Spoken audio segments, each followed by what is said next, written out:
Hito ang dating dito ni Donnie Pangilinan dahil sa kanyang itsura ngayon at ganito ang kanyang itsura pag wala si Belle sa kanyang tabi.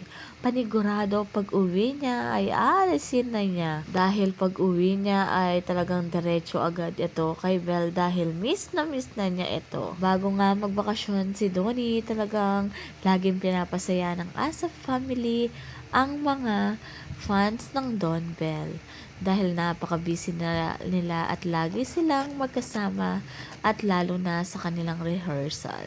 Sabi nga nila, a different kind of busy this weekend. Puro ganaps with family and friends. At hinihiling ng mga netizen na i-enjoy din nila ang kanilang time sa kanilang pamilya dahil ang holiday para sa lahat. Kaya ina-admire ng mga netizen ang Don Bell. Sabi nga, your happiness and success is the greatest revenge against those who will try to bring you down. Dahil kahit maraming bumababa ng mga basher na pilit binababa ang Don Bell, talagang yung ang Don Bell ay wala silang pake at no comment lang sa kanila. Pero talagang alam na alam nila kung sino ang mga basher.